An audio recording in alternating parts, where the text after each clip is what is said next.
हम लोग जो मोटर यूज करते हैं उसमें वाइब्रेशन की प्रॉब्लम आती है। ये प्रॉब्लम क्यों आती है, किस वजह से आती है और किस साइड से आ रही है, इसे फाइंड आउट करना बहुत ज़रूरी होती है।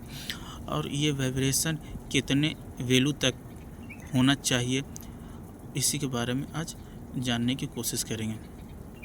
वाइब्रेशन को हम 3 कैटेगरी में बांट सकते हैं। पहला 3 mm पर सेकंड है वाइब्रेशन, तो ये नॉर्मल मानी जाती है, इसे हम यूज कर सकते हैं, ये सेफ़ मानी जाती है।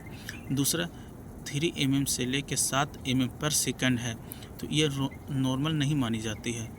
इसको फाइंड आउट करके इसे ये यूज करने की हेल्दी के कंडीशन में नहीं होती है। इसको फाइंड आउट करके इसको जो प्रॉब्लम है सूटेबल करना बहुत ज़रूरी है, सूट आउट करना बहुत ज़रूरी है। और तीसरी जो रेंज होती है उस 7 mm से ऊपर है, तो ये मोटर को कभी भी किसी भी सेकंड ये फेल कर सकती है। मोटर को ये 7 mm पर सेकंड जो इसकी वैल्यू होती है ये बहुत ज़्यादा हो जाती है। अब ये प्रॉब्लम किस रीज़न से होती है, अब इसके बारे में जानने की कोशिश करेंगे। वाइब्रेशन होने का पहला रीज़न ये भी हो सकता है फाउंडेशन जो हमारी है वो क्रैक हो गया होगा, या फिर उसमें जो बोल्ट लगी हुई है वो लूज हो गई होगा, या फिर जो अलाइनमेंट है उसमें प्रॉब्लम होगी।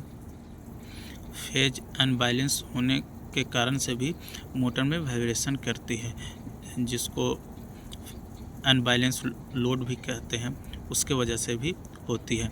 या फिर बैरिंग में प्रॉब्लम होने से भी ये दिक्कत होती है, वाइब्रेशन आती है।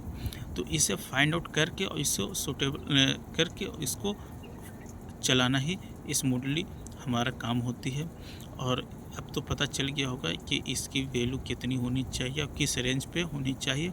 और ये मोटर किसी भी एक डायरेक्शन में मूव करे, हो सकता है मोटर हॉरिजॉन्टल लगा इंस्टॉल हो या वर्टिकल हो या एक्सेस हो, तो इसमें कोई फ़र्क नहीं पड़ता है। सब की जो वैल्यू है वो 3 mm नॉर्मल मानी जाती है, 3 से 7 mm वो अब नॉर्मल मानी जाती है, और 7 mm से ऊपर ये फेल मोटर होने की चांस होती है।